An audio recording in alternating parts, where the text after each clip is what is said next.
Assalamualaikum warahmatullahi wabarakatuh. Bismillahirrahmanirrahim. Selamat berjumpa kembali dengan YouTube channel Berbagi Makna 7.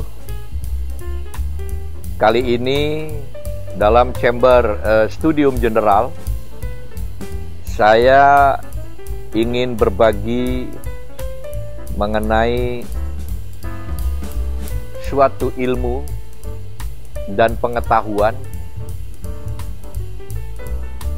yang kami peroleh baik secara teori maupun secara praktek.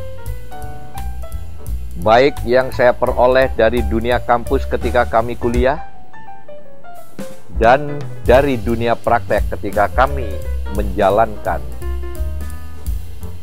sesuatu di dunia nyata. Apa yang kami maksud? Yaitu soal ilmu organisasi. Jadi judul yang ingin saya bawakan kali ini adalah berjudul organisasi.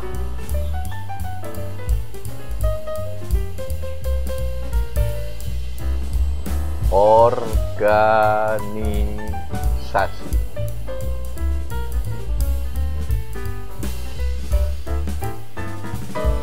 Kalau di disiplin ilmu kami di teknik industri, ini teori organisasi itu satu mata kuliah tersendiri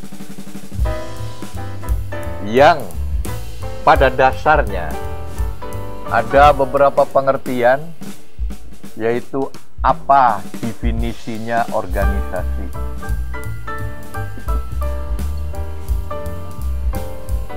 Seperti kita kenal dalam bahasa hari-hari, di dalam tubuh kita itu terbentuk karena bergabungnya organ-organ.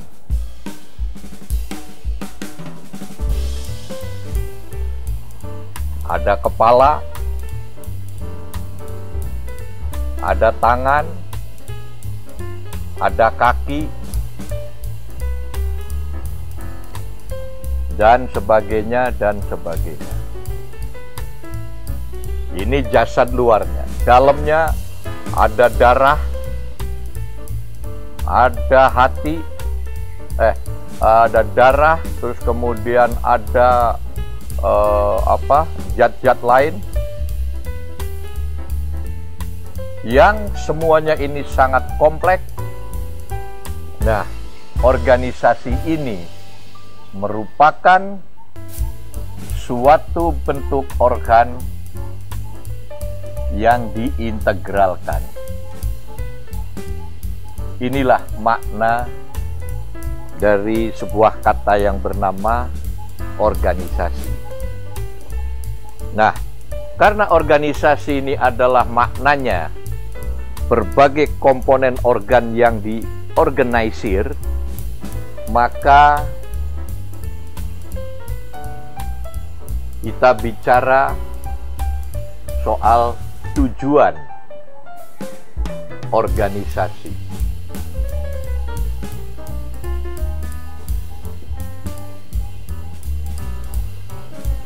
Kenapa Tuhan mengintegrasikan kepala, tangan, kaki, otot, dan lain sebagainya itu diintegrasikan menjadi apa yang disebut manusia?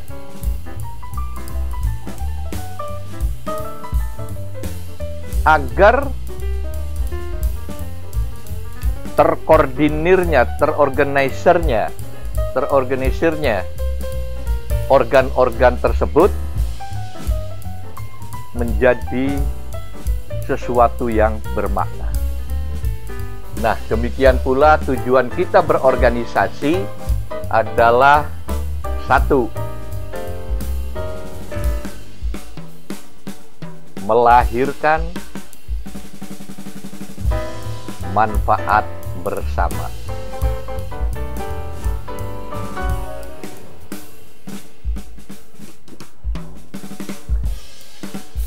Yang kedua adalah melahirkan kesatuan dan persatuan.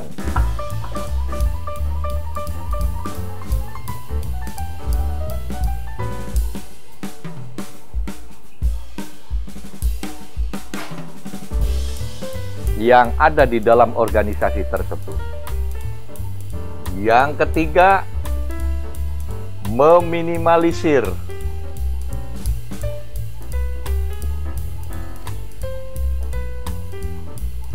konflik-konflik yang tidak perlu.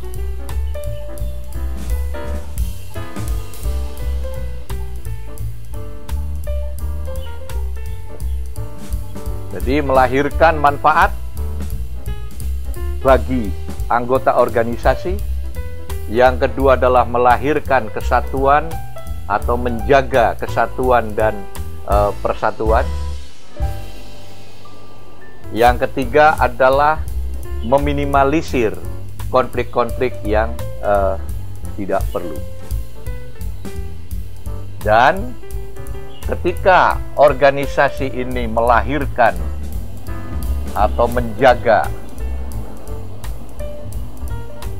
melahirkan dan menjaga kesatuan dan persatuan ini, supaya menghasilkan manfaatnya itu sesuatu yang optimal. Jadi manfaat bersamanya ini adalah sesuatu yang optimal. Kenapa saya istilahkan optimal, tidak maksimal, tidak minimal? Karena kalau kita bicara soal maksimal, itu adalah top-topnya yang biasanya tidak dianalisa mengenai persoalan dan masalah yang ada. Tetapi ketika kita memaknai dan menyadari bahwa ada selalu persoalan dan masalah, maka kita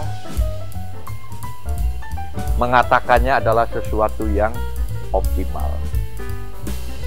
Yang keempat, itu tadi, optimalisasi.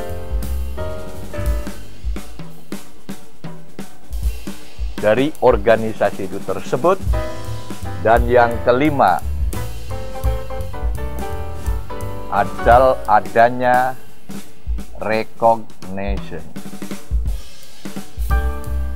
Adanya suatu pengakuan bahwa keberadaan organisasi yang kita bentuk itu betul-betul melahirkan manfaat bersama dari sesama anggota organisasi. Yang kedua, melahirkan dan menjaga kesatuan dan persatuan yang ada di komunitas tersebut. Yang ketiga, meminimalisir konflik-konflik yang tidak perlu. Yang keempat, optimalisasi tujuan.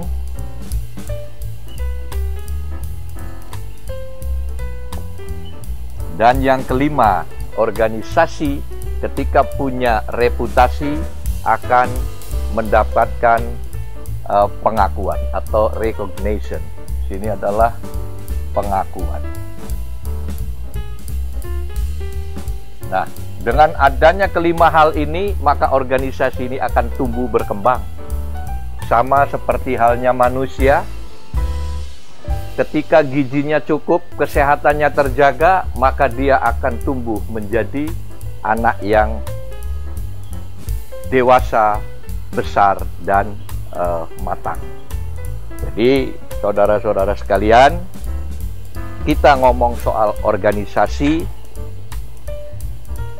analogi yang paling pas kita gunakan atau kita compare atau kita maknai tentang organisasi itu adalah kita memaknai tubuh kita secara lengkap yang terdiri atas organ-organ yang kita miliki secara jasadiah dan komponen-komponen yang kita miliki secara ruhiyah. Itulah organisasi yang lengkap. Hal lain yang ingin saya sampaikan dalam teori organisasi ini, supaya bisa berjalan sesuai dengan tujuan organisasi, maka harus dipenuhi beberapa syarat. Syarat yang pertama,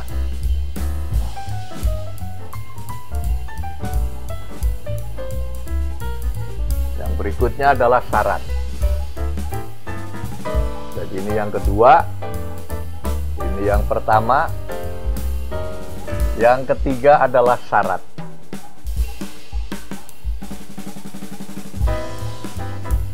Nah, syarat dari sebuah organisasi yang pertama adalah kesetaraan dari anggota organisasi tersebut.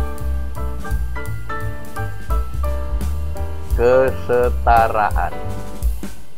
Yang kedua adalah memiliki tujuan yang sama.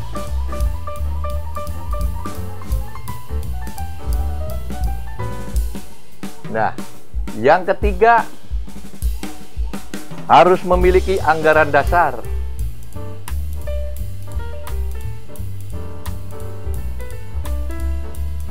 Ini dalam organisasi biasanya ada anggaran dasar rumah tangga dan anggaran dasar yang lain-lain, iya kan? Jadi kalau di negara ini adalah konstitusi. Kenapa? Negara itu kan adalah sebuah organisasi. Jadi sekelompok manusia yang setara, mempunyai tujuan yang sama, dan dihimpun atau dituangkan ke dalam sebuah aturan, rule and function, peran dan peranan, itu dituangkan dalam sebuah anggaran dasar, atau di dalam bahasa kenegaraan itu adalah konstitusi. Jadi ada beberapa syarat untuk kita bisa berorganisasi.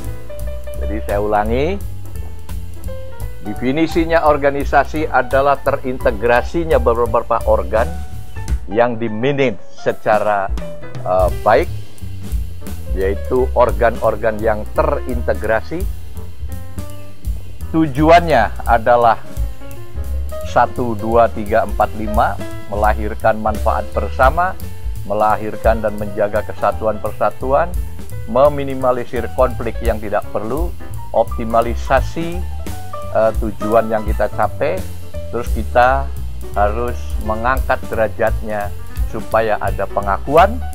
Dan yang ketiga adalah syarat, yaitu anggotanya setara dalam organisasi, mempunyai tujuan yang sama, dan memiliki anggaran dasar.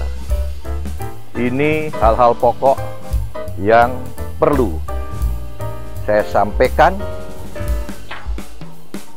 mengenai teori organisasi. Nah, adik-adikku di kampus juga ada organisasi yang bernama BEM mungkin, Badan Eksekutif Mahasiswa. Itu pasti dan pasti organisasi BEM itu punya anggaran dasar dan anggaran rumah tangga, yang itu sebagai acuan atau sebagai dasar atau roadmap, peta jalannya untuk berjalannya sebuah organisasi. Kemudian jika ada yang menanyakan, kenapa Pak banyak sekali organisasi itu tumbuh seperti jamur di musim hujan, tetapi banyak sekali juga organisasi yang jatuh berjatuhan? Penyebabnya tidak lain dan tidak bukan adalah tidak terpenuhinya syarat-syarat yang saya sebutkan tadi. Nah,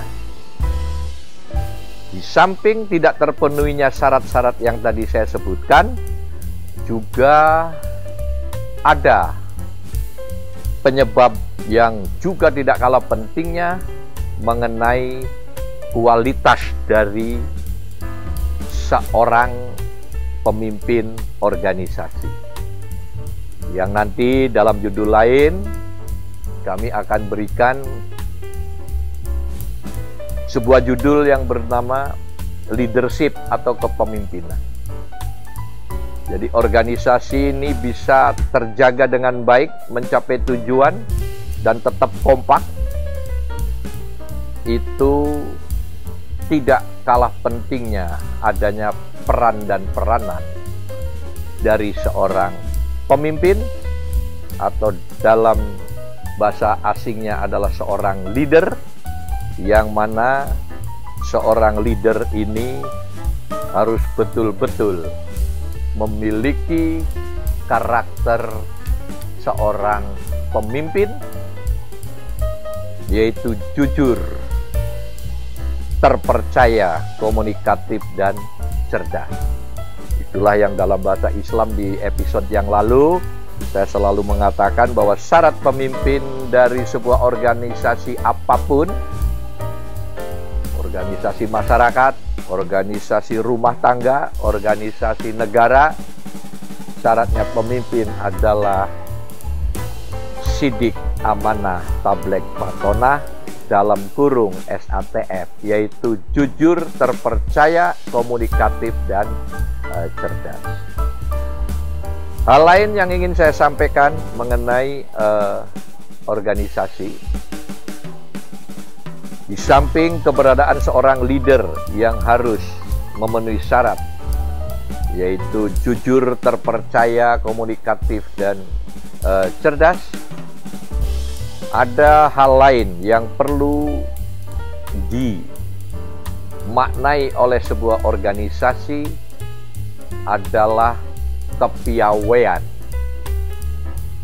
dari pengurus organisasi tersebut dalam memecahkan persoalan dan mengantisipasi permasalahan.